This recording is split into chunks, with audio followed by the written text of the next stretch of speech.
Ito na mga boss, Janariel Cuadro Alas Casimero. Napadpad nga po ito kahapon sa RJ Boxing Promotion sa May Batangas. Dito nga mga boss, sa lugar na to talaga namang pinagkakaguluhan dito si Cuadro Alas. Sabi nga po ng iba mga boss na dinaig pa raw ni Casimero ang isang Piolo Pascual. Alright, dumako naman tayo mga boss sa salpukan. Una nga pong napalaban dyan ang bata ng RJ Promotion, itong nakapula na mahaba ang buhok, kung saan ay nagkabagsakan nga po itong dalawa. Unang bumagsak dito mga boss itong nakapula na mahaba ang buhok. Sabay nakabawi naman ito at 2 beses niyang pinabagsak ang kanyang kalaban. Hanggang ito'y matikio sa loob lamang ng round 1. So dahil ang pangalang Janariel Casimero nga po ngayon ang pinakamatunog sa Pinas. Lalo na sa tuwing nananalo itong si Casimero. Nagpo-push up nga po ito gamit ang isang kamay. Kaya naman ginagaya na nga po ito ngayon ng ibang mga Pinoy boxer. Nakatulad nga po nito mga boss, pagkatapos siyang manalo ay nag-push up nga po ito gamit ang isang kamay. Napatawa nga po dito ang veteranong aktor na si Joko Diaz habang pumalakpak naman si Casimero. Dito naman mga boss sa isang bata ng RJ Promotion kung saan tinapos lang din ito ang kanyang kalaban sa loob ng round 1. Bigla na lang din itong napapush up gamit ang isang kamay sa harapan ni Cuadro Alas. Samantala isa sa mga sparring mate ni Cuadro Alas Casimero sa kanyang paghahanda kontra kay Saul Sanchez na ito nga po mga boss si Joey Telbe Jr. Tinapos lang din ito ang kanyang kalaban sa loob ng round 1. Napakalaking bagay talaga mga boss para sa mga nagsisimula pa lang sa boxing.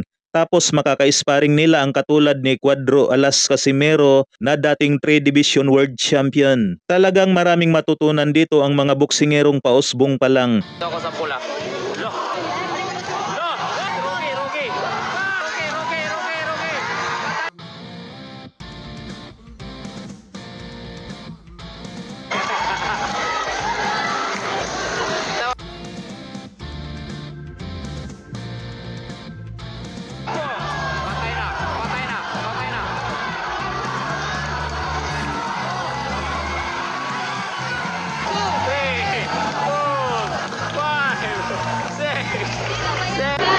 Ayan o, na-pressure ang kalaban.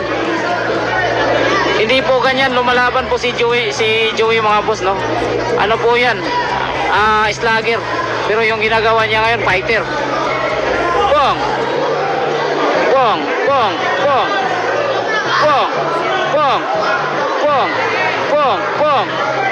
Bong! Bong! Bong! Bong! Hindi na pinakawalan mga boss. Bong! Ayan, tumakbo pang! Tumakbo na yung kalaban. Bong!